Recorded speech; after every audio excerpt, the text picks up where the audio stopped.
Down by 9 points, 34 seconds to go. The run begins. I think it was Paul Wren delivered a nice pass to me from the baseline, and I just spun and put it in. 13 seconds later, Northside now down 8. Eric fouled on a three-point try, hits all 3 free throws. When he goes to the line, what are you thinking? Automatic. We get a big smile on our face, and we count him before he releases them. 2.7 seconds remain. Northside trails 56-51, and Eric back on the line to shoot 4 free throws, this after a double technical. This time, a little more tension involved at the line? Yeah, a little bit more. I missed the third one out of the 4. I felt it a little bit. Northside inbounding with 2.7 left, now down by 2. It was really slow. I mean, I caught the inbounds pass. I remember putting it down on the dribble, pivoting, setting my feet, setting my shooting foot, and then shooting. And I remember as it was in flight, the buzzer went off, and then swoosh. It's a game-winning 32-foot bomb. Eric's 30th, 31st, and 32nd points of the game, captured by a freshman photographer who couldn't wait to join the celebration at center court. I was in disbelief. I wasn't even cheering or anything. I didn't know what happened. It was crazy. You were stunned. It was mayhem. It was awesome.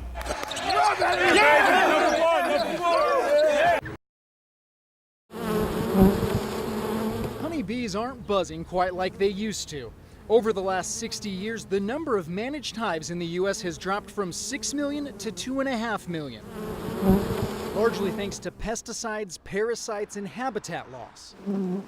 $15 billion worth of agriculture production, including more than a third of the food we eat, relies on honeybees' pollination to grow, according to the USDA. Okay, there's the honey. And fewer bees would eventually mean less food and higher prices for all of us. A lot of the nutritious food that we eat is pollinated, so our diets would be significantly limited if we didn't have pollinators. President Obama recently created a special task force to come up with a strategy to save the bees, and the USDA is creating an $8 million program to encourage farmers across the Midwest to plant more bee-friendly wildflowers. It takes them 2 million blossoms to make a pound of honey, and each one needs 70 or 80 pounds of honey to make it through the winter. You're talking a lot of flowers, a lot of acres of plants. That's why we could spend that $8 million in Jefferson County here alone. That's only the funding that's coming from USDA. So there are other agencies that could potentially get involved. There's private organizations that could be involved. So, I mean, I don't know that it's entirely up to USDA to solve the problem. Queen's inside there. The USDA says its main role is to educate farmers on the issue, and that it's ultimately up to the agriculture industry to make changes. The president's task force is set to release its plan by the end of this year. In Kenosha, Wisconsin, I'm Garrett Tenney, Fox News.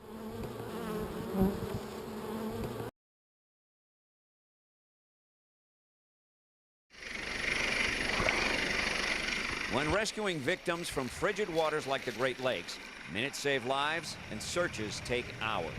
So the Personal Locator Beacon, or PLB, can make the difference. As soon as you activate it, we're notified, and if you have it one with the GPS enabled, it'll give us your exact location. To demonstrate, the Coast Guard gave me a PLB and some alone time in the icy water.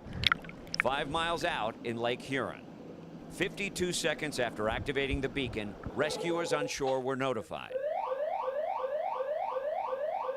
Went off the boat. Frigid water like this, you've got about 15 minutes until severe hypothermia starts setting in. After that, a host of complications, and your ability to survive goes down dramatically. Even the Coast Guard helicopter needs specific navigation to arrive on time.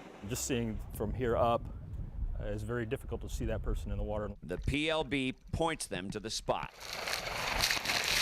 Coast Guard swimmer Mike Thompson makes easy work of plucking a swimmer from the water.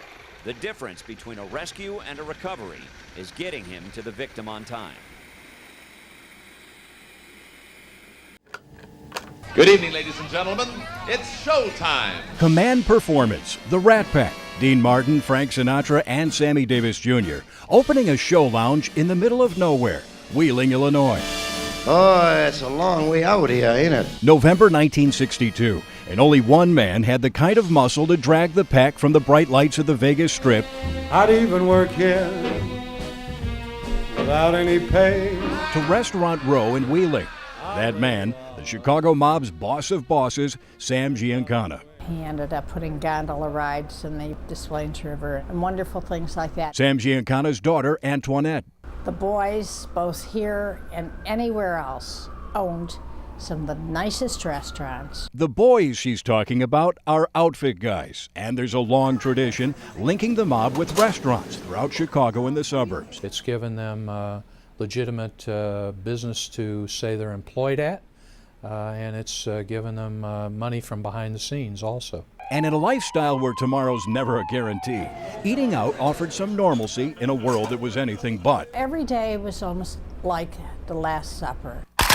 The Last Supper is also the name for this famous photo, believed to have been taken around 1976. A summit of the top 10 members of the Chicago outfit, all smiles at a restaurant. It's the only time law enforcement has a photograph of, at that time, all of the ranking members of the Chicago outfit meeting together for a meal.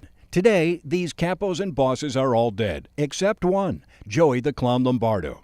Now in his late 70s, Lombardo is a defendant in the family secrets trial as part of a conspiracy that includes extortion. The owner of the popular Connie's Pizza chain testified he paid mobster Frank Calabrese Sr. hundreds of thousands of dollars in street tax. Tell her to give that recipe to her mother. Okay. Calabrese code for cash in secret prison conversations recorded by the feds. I know she can cook it. Right. She knows how to make it. A son steals from his father to invest in 2 Chicago restaurants. Frank Jr. didn't want to work in the mob. He wanted to run a restaurant, which is what he's doing now in Scottsdale, Arizona. But not every mob hangout featured linen tablecloths and pasta. Under the golden arches of a McDonald's here in Oak Brook, the outfit planned one of its most notorious murders. And for the Spilotro brothers, it was anything but a happy meal. If you're going into a McDonald's utilized by Mr. and Mrs. America, probably aren't going to have a microphone right there at that table. Which is why mob leaders used the McDonald's to cook up their hit on Anthony and Michael Spilotro. The next day, the brothers were lured to a Bensonville home, beaten to death, then dumped in a shallow grave in an Indiana cornfield. But despite all the murder and mayhem, there is a kind of allure, a cachet, that rubs off when your restaurant is a place where the mob sometimes gathers. We don't want to rock the boat. We want to keep all our customers, so we try to treat them just like anybody else. Rosebud on Taylor Street is known for its good food. It's also been known as a favorite with the wise guys. They've never been any problem in here at all. It lends a little atmosphere to have them come in. Absolutely. But we've also had convicted politicians coming in here too, so. Even the fictionalized Sopranos mob family ended the series in a restaurant. A Last Supper based on all 2 real events now being played out in the family secrets trial. Good night, everybody.